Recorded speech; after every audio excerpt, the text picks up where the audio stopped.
Hello বন্ধুরা, study motivation YouTube চ্যানেলে তোমাদের সকলকে স্বাগত।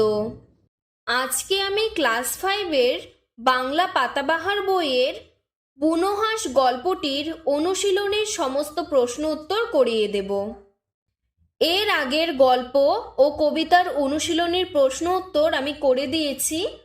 ভিডিও ডেসক্রিপশনে লিংক দেওয়া আছে এবং প্লেলিস্টও করে দেওয়া রয়েছে, তোমরা সেখান থেকে দেখে নিও।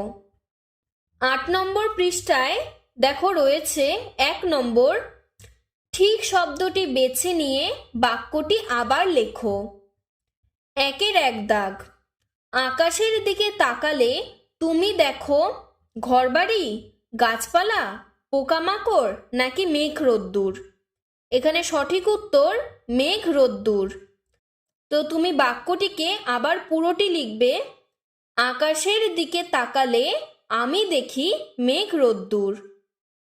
1-এর 2 দাগ, হিমালয় ছাড়া ভারতবর্ষের আরও একটি পর্বতের নাম হলো কিলিমাঞ্জারো, আরাবল্লী, আন্দিজ নাকি রকি।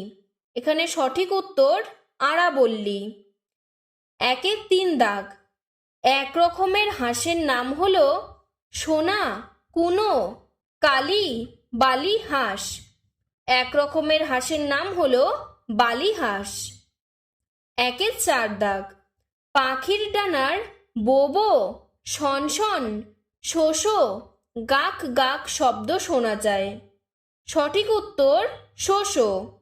পাখির ডানার শোষো শব্দ শোনা যায়। 2 নম্বর, ক এর সঙ্গে খ স্তম্ভ মিলিয়ে লেখো। এখানে এই শব্দ দুটি হবে সমার্থক শব্দ, মানে একটি শব্দের শব্দার্থ পাশে লেখা রয়েছে। বরফ, বরফের সঙ্গে হবে হিমানি, হিমানি মানেও বরফ। বুনো, বুনো হবে বন্য। কুড়ি, কুড়ি মানে কলি। চঞ্চল, চঞ্চল মানে অধীর। আরম্ভ, আরম্ভ মানে শুরু। এরপর দেখো 3 নম্বরে বলেছে সঙ্গী। সঙ্গীতে একটি যুক্ত ব্যঞ্জন বর্ণ রয়েছে উময় গ। তো উময় গকে ভাঙলে হচ্ছে উম যোগ গ। এমন উময় গ রয়েছে, এরকম 5টি শব্দ লেখো। 5টি শব্দ আমি পাশে লিখে দিয়েছি। অঙ্গ, রঙ্গ, বঙ্গ, ভঙ্গ, সঙ্গ। এরপর 4 নম্বরে ঘটনাক্রম সাজিয়ে লেখো।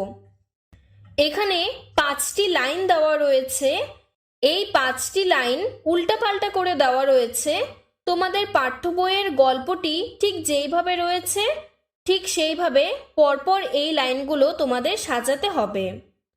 তো সবার প্রথমে 1 নম্বর হবে 4-এর 4 দাগ, বুনো হাঁস দক্ষিণ দিকে উড়ে যেত।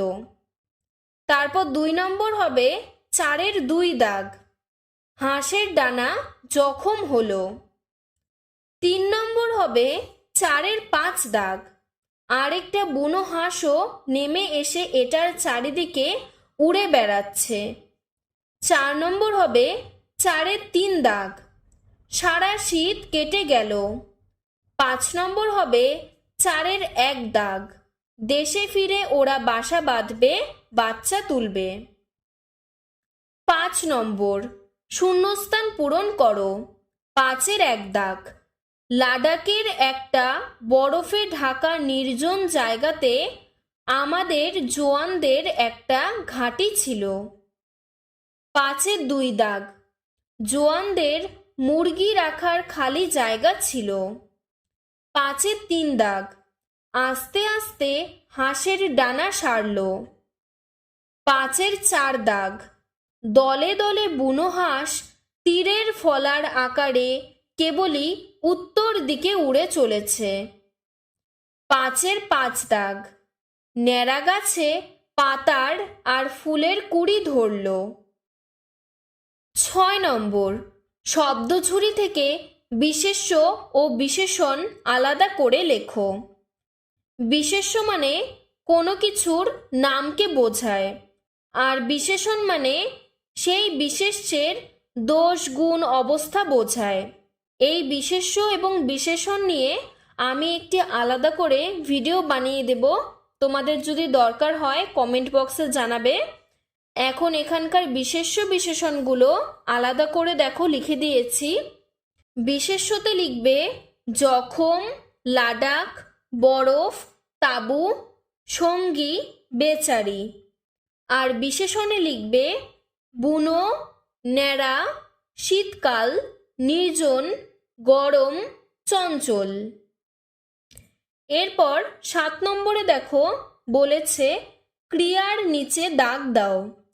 ক্রিয়া মানে কাজ করাকে বোঝায়। 7-এর 1 দাগে বলেছে বাড়ির জন্য ওদের মন কেমন করত, করা একটি কাজ, তাহলে করত নিচে দাগ দিয়েছি। 7-এর 2 দাগ পাখিরা আবার আসতে আরম্ভ করলো, করা একটি কাজ, তাই এখানে করলো নিচে দাগ দিয়েছি। 7-এর 3 দাগ দেশে ফিরে ওরা বাসা বাঁধবে। ফেরা একটা কাজ, বাসা বাঁধবে, বাসা বাঁধা একটা কাজ, তাহলে এখানে ফিরে, বাঁধবে এই দুটোই ক্রিয়া। 7-এর 4 দাগ সেখানে বুনো হাঁসরা রইল মানে থাকলো, থাকা একটা কাজ, তাই রইল এর নিচে দাগ দিয়েছি। 7-এর 5 দাগ নিরাপদে তাদের শীত কাটা একটা কাজ, তাই এর নিচে দাগ দিয়েছি। 8 নম্বর বাক্য বাড়াও। 8-এর 1 দাগ একদিন একটা বুনো হাঁস দল ছেড়ে নিচে নেমে পড়ল। কোথায় নেমে পড়ল? উত্তর একদিন একটা বুনো হাঁস দল ছেড়ে নিচে ঝোপের ওপর নেমে পড়ল। 8-এর 2 দাগ ওরা গরম দেশে শীত কাটিয়ে আবার ফিরে যাচ্ছে। কোথায় এবং কখন ফিরে যাচ্ছে? উত্তর ওরা গরম দেশে শীত কাটিয়ে শীতের শেষে আবার নিজেদের দেশে ফিরে যাচ্ছে। 8-এর 3 দাগ পাহাড়ের বরফ গলতে শুরু করলো। কোথাকার পাহাড়? উত্তর লাদাখ পাহাড়ের বরফ গলতে শুরু করলো। 8-এর 4 দাগ আবার ঝোপঝাপ দেখা গেল। কেমন ঝোপঝাপ? উত্তর আবার সবুজ ঝোপঝাপ দেখা গেল। 8-এর 5 দাগ গাছে পাতার আর ফুলের কুঁড়ি ধরল। কেমন গাছে? উত্তর ন্যাড়া গাছে পাতার আর ফুলের কুঁড়ি ধরল। 9 নম্বর বাক্য রচনা করো। রেডিও দিয়ে আমি বাক্য রচনা করেছি। আমি রেডিওতে গান শুনতে পছন্দ করি। তোমরা তোমাদের মতন করেও নিজেরা বাক্য রচনাগুলি করতে পারবে। চিঠিপত্র। কম্পিউটারের যুগে চিঠিপত্রের চল প্রায় উঠেই গেছে। থরথর বৃদ্ধ মানুষটি ঠান্ডায় থরথর করে কাঁপছে। জোয়ানরা আমাদের দেশকে রক্ষা করে। তাঁবু আমি বেড়াতে গিয়ে 1 রাত তাঁবুতে আশ্রয় নিয়েছিলাম। 10 নম্বর তোমার বইতে যে বুনো হাঁসের ছবি দেওয়া আছে সেটি দেখে আঁকো এবং রং করো। তোমার বইতে 6 এবং 7 নম্বর পৃষ্ঠাতে বুনো হাঁসের ছবি দেওয়া রয়েছে। তোমরা দেখে দেখে এটি বইয়ের এখানে আঁকবে এবং রং করবে। 11 নম্বর নিচের প্রশ্নগুলির উত্তর নিজের ভাষায় লেখো। 11-র 1 দাগ জোয়ানদের ঘাঁটি কোথায় ছিল? উত্তর লীলা মজুমদার রচিত বুনো হাঁস গল্পে লাদাখ অঞ্চলের একটা বরফে ঢাকা নির্জন জায়গাতে জোয়ানদের ঘাঁটি ছিল। 11-র 2 দাগ জোয়ানরা কি কাজ করে? উত্তর জোয়ানরা দেশকে বিদেশি শত্রুদের হাত থেকে রক্ষা করে। এবং দেশে শান্তি শৃঙ্খলা বজায় রাখে। 11-3 দাগ, দুটো বুনো হাঁস দলছুট হয়েছিল কেন? উত্তর, লীলা মজুমদার রচিত বুনো হাঁস গল্পে লাদাখের বরফে ঢাকা একটা নির্জন জায়গাতে শীতের শুরুতে যখন আকাশে বুনো হাঁসের দল উড়ে যাচ্ছিল, তখন সেই দলের একটি বুনো হাঁসের ডানা জখম হওয়ায় সে আর তার সঙ্গী হাঁস নিচে চলে আসে। এই কারণে তারা দলছুট হয়েছিল। 11-4 দাগ, বুনো হাঁসেরা জোয়ানদের তাঁবুতে কি খেত? উত্তর, লীলা মজুমদার রচিত বুনো হাঁস গল্পে বুনো হাঁসেরা জোয়ানদের তাঁবুতে টিনের মাছ, তরকারি, ভুট্টা, ভাত ও ফলের কুচি খেত।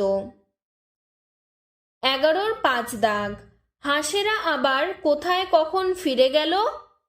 উত্তর, লীলা মজুমদার রচিত বুনো হাঁস গল্পে হাঁসেরা পুরো শীতকাল জোয়ানদের তাঁবুতে কাটিয়ে শীতের শেষে নিজেদের দেশে ফিরে গেল। 11-6 দাগ, এমনি করে সারা শীত দেখতে দেখতে কেটে গেল।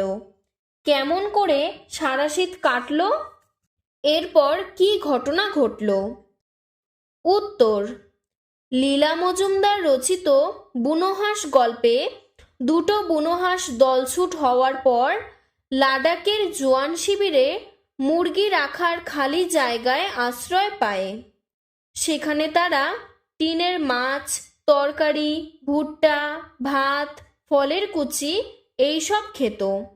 তাদের মধ্যে একজন বুনো হাঁস আহত হয়েছিল, তাই তাদের দেখাশোনা করা জোয়ানদের একটা আনন্দের কাজ হয়ে দাঁড়ালো। এইভাবেই সারা শীতকাল দেখতে দেখতে কেটে গেল। এরপর কি ঘটনা ঘটল? উত্তর, শীতকাল কেটে যাওয়ার পর পাহাড়ের বরফ গলতে শুরু করে। চারিদিকে সবুজ ঝোপঝাপ দেখা যায়। ন্যাড়া গাছে পাতা আর ফুলের কুঁড়ি ধরে। দলছুট হওয়া দুটো বুনো হাঁস নিজেদের দেশে উড়ে চলে যায়। 13-1 দাগ, লীলা মজুমদারের জন্ম কোন শহরে? উত্তর, লীলা মজুমদারের জন্ম হয় কলকাতা শহরে। 13-2 দাগ, তার শৈশব কোথায় কেটেছে? উত্তর, তার শৈশব শিলং পাহাড়ে কেটেছে। 13-3 দাগ, ছোটদের জন্য লেখা তার দুটি বইয়ের নাম লেখো। উত্তর, ছোটদের জন্য লেখা তার দুটি বইয়ের নাম হলো বদ্রীনাথের বড়ি, মাকু, টংলিং। তোমরা এর মধ্যে যে কোনো দুটি বইয়ের নাম লিখবে। আজকের ভিডিওটি এতটুকুই। তোমাদের যদি ভিডিওটি ভালো লেগে থাকে তাহলে লাইক করে চ্যানেলটিকে সাবস্ক্রাইব করে দেবে। ধন্যবাদ।